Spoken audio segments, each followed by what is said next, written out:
Bom dia a todos. Que a paz do nosso Senhor e Salvador Jesus Cristo esteja contigo, meu irmão e minha irmã.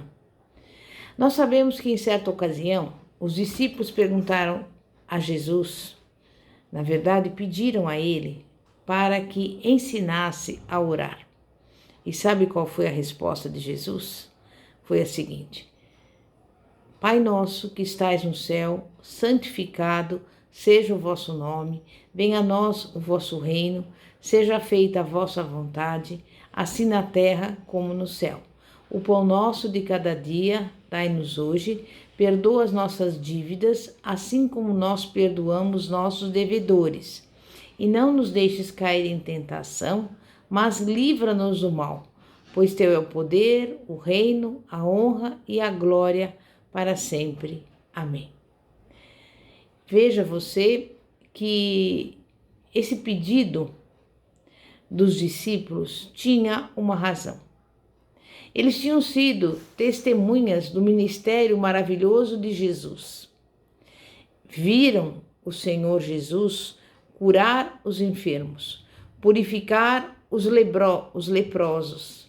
Testemunharam o poder de Jesus de curar os cegos e os surdos. À sua voz aquietavam-se os ventos e as ondas do mar revolto se acalmavam. E eles queriam saber como Jesus podia realizar essas coisas. Qual o segredo de tão grande poder? Tudo parecia mistério, mas gradualmente foram conhecendo o segredo. Jesus possuía esse poder, porque sabia orar. E um dia, ousaram pedir a Jesus que lhes ensinasse. E Jesus ensinou os seus discípulos a orar. E começou dizendo exatamente a oração que todos conhecemos, a oração do Pai Nosso. A prece que alcança a Deus, que começa e finda com adoração ao Senhor. Nosso Deus é grande e bondoso. Tudo quanto somos ou viemos a ser, devemos exclusivamente a Ele, o doador de todo bem e de toda dádiva perfeita. Portanto, como criaturas para com seu Criador, devemos a Deus a nossa sincera adoração e louvor. Por isso que o primeiro elemento da oração é a adoração. É aqui justamente onde muitos erram. Encaram a oração, na maior parte das vezes, como um simples meio de obter socorro numa emergência. Esse é, sem dúvida, um dos propósitos de orar, porém, muito longe de ser o único. Deus removerá montanhas, fará parar, se preciso, o sol e a lua, mas quer também alguma coisa da nossa oração. Existe, na verdade, algo que podemos dar a Deus, algo que Ele busca e muito deseja: nossa adoração consagrada. Visto que a criatura tudo deve a Ele, é justo e digno que o adore. Os homens devem louvá-lo todos os dias da sua vida. É o que declara o último versículo do Salmo 150. E tudo quanto tem fôlego, louve ao Senhor. Nós sabemos que Satanás disputa a adoração dos homens. Quando o diabo tentou Cristo, prometeu-lhe os reinos da terra e a glória deles, se ele, prostrado, o adorasse. Jesus repeliu com veemência o oferecimento de Satanás, retrucando-lhe que só a Deus está reservado render adoração. Note como Cristo, ao orar, rendia graças e louvores a Deus. A sua primeira oração registrada foi: Graças te dou, ó Pai, Senhor, do céu e da terra, que ocultastes essas coisas aos sábios e entendidos e as revelaste aos pequeninos. Mateus, capítulo 11, versículo 21. Então, o louvor é a chave para entrar na presença de Deus. Entrai por suas portas com ações de graças e nos seus átrios com hinos de louvor. Rendei-lhe graças e bendizei-lhe o nome. porque o Senhor é bom, a sua misericórdia dura para sempre, e de geração em geração a sua fidelidade. Salmo 100, versículo 4. E se você deseja algo da parte de Deus, dê graças a Ele por aquilo que Ele já fez por você. Os homens frequentemente se apressam para pedir socorro da parte de Deus, mas são lentos para lhe agradecer pela resposta que Ele dá graciosamente. São como os 10 leprosos que vieram até Jesus para serem curados. Somente um deles voltou depois para agradecer ao Senhor. Aqueles que necessitam de livramento devem dar graças a Deus por aquilo que Ele já fez no passado. É provável que então recebam mais. Que os nossos pedidos sempre sejam misturados com louvor e ações de graça. Não andeis ansiosos de coisa alguma, em tudo, porém, sejam conhecidas diante de Deus as vossas petições, pela oração e súplica com ações de graças. Filipenses 4:6. Aqueles que querem até transportar montanhas devem aprender primeiro o espírito do louvor. O importante na arte de orar é o segredo do louvor e das ações de graças. Devemos ingressar na presença de Deus com louvor, apresentando as nossas petições com ações de graças. Vamos louvá-lo pelo que Ele já fez, pelo que Ele tem feito por nós. Os poderes do céu e da terra e o poder de remover montanhas estão ao alcance daqueles que aprenderam o segredo do louvor. Então, comece hoje mesmo a formar o hábito de oferecer ao Senhor sacrifício de louvor contínuo. Na oração do Pai Nosso está escrito: venha a nós o vosso reino, não é mesmo? O reino de Deus será estabelecido na terra como resultado da oração do povo de Deus. Mas o reino de Deus deve primeiro ser estabelecido no coração dos homens. O supremo esforço dos seguidores de Jesus Cristo deve ser pregar o reino de Deus, para que assim possa ele se instalar no coração dos homens. Foi essa a grande tarefa iniciada pelos apóstolos e ainda hoje não concluída. É tempo da igreja orar como Jesus ensinou. Venha o teu reino, seja feita a tua vontade, assim na terra como no céu. Que a igreja ore para que os seus membros sejam um, a fim de que possa o mundo crer que Jesus Cristo é realmente o enviado do Pai. Os que fizerem esta oração também podem pedir o pão nosso de cada dia, nos dai hoje, e a resposta com certeza não tardará. O pecado do homem, desde o princípio, tem sido o egoísmo. Pedis e não recebereis, porque pedis mal, para esbanjardes em vossos prazeres. Deus quer que oremos pelas nossas necessidades, mas Ele também quer que oremos pela vinda do reino. E à medida que tomamos sobre nós parte do fardo de um mundo perdido, Deus aliviará os nossos próprios fardos. À medida que oramos pelo próximo, a bênção virá sobre nós.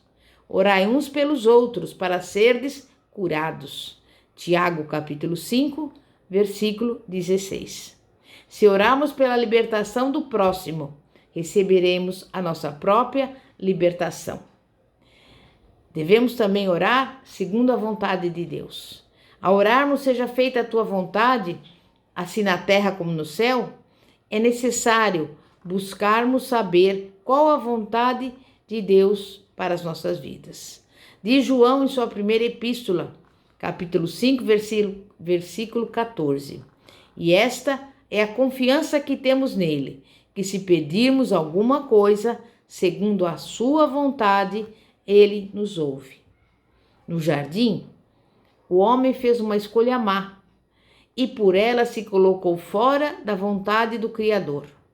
Porém, Deus interveio para salvá-lo, mandando Jesus Cristo ao mundo, para redimi-lo, de sorte que viesse finalmente a ter tudo quanto originalmente Adão possuíra, e mais ainda. Por intermédio de Cristo, tudo lhe pertenceria, bastando-lhe pedir segundo a palavra. Pedi e dar-se-vos-á. Buscai e achareis.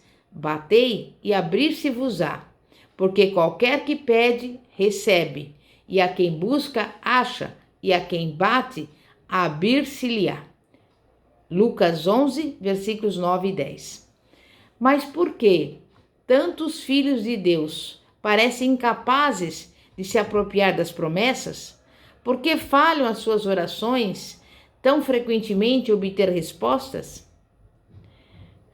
Mas agora você vai saber o mistério da oração não respondida.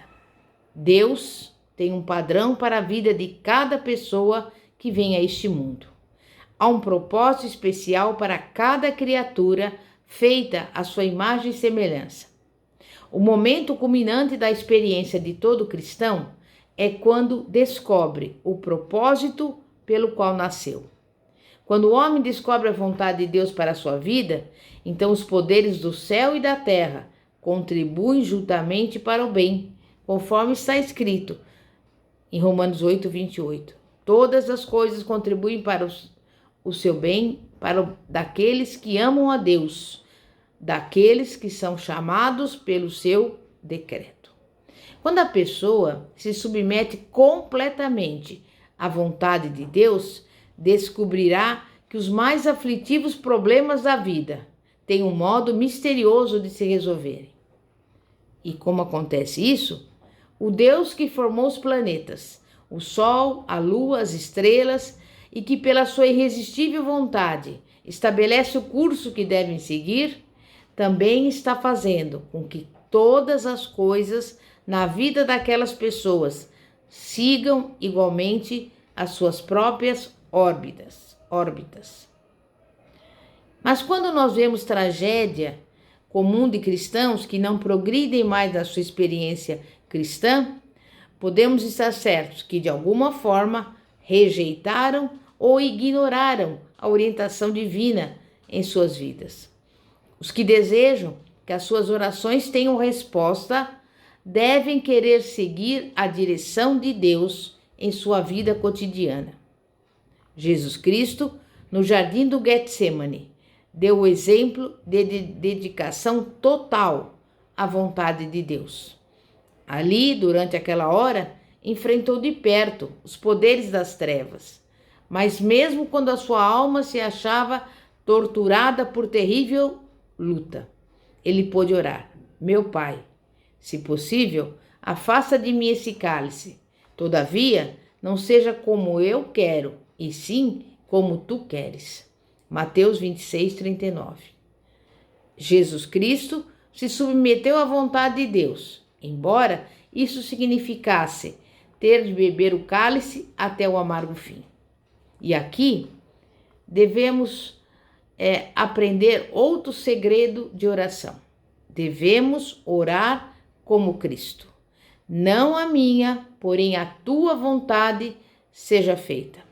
Cada passo que tomamos, devemos submeter a Deus. Não para que Deus abençoe os nossos planos, mas sim para buscar a sua vontade e para pedirmos que nos abençoe em realizá-la. Ele nos dará poder para transportar montanhas, se com isso o propósito da sua vontade for cumprido. E é por isso que em João 15:7 está escrito: se permanecerdes em mim e as minhas palavras permanecerem em vós, pedireis o que quiserdes e vos será feito. E você crê nisso? Então nós vamos orar, nos comprometendo a cada dia a fazermos a vontade do Pai. Que não seja feita a sua vontade, mas a vontade do Senhor, em nome de Jesus. Santíssimo Deus e poderoso Pai, Pai de nosso Senhor e Salvador Jesus Cristo, nós estamos aqui diante do Senhor, pedindo, Pai, pela nossa vida, nossa casa, nossa família, por todos aqueles que estão nos acompanhando neste momento, que cada um venha a entender o segredo da oração, que venha bendizer o teu santo nome, porque somente a ti toda honra, toda glória, todo louvor, toda vitória e toda vontade. Nós não estamos aqui, Pai, para fazer a nossa vontade, nós estamos aqui para buscar a direção do Senhor, para fazermos tudo segundo a sua vontade. E por isso, neste momento, Pai, dá-nos a direção que devemos tomar. Entregamos a Ti, Pai, a nossa vida, a nossa casa, a nossa família, o nosso ministério, porque sabemos que o Senhor está no controle de todas as coisas. E é a Tua palavra que diz que nenhuma folha cai da árvore sem que assim o Senhor permita. E por isso nós aguardamos de Ti a bênção, a vitória e a resposta, porque queremos que não seja feita a nossa, mas seja feita a Tua vontade, em nome de Jesus. Amém e graças a Deus. Bispa Fátima, da Igreja Evangélica Apostólica Poder de Cristo, situada na Avenida Ouro Fino, 2212, Bosque dos Eucaliptos, São José dos Campos. Que a paz de nosso Senhor e Salvador, Jesus Cristo, esteja contigo. Amém e graças a Deus. Glória a Deus.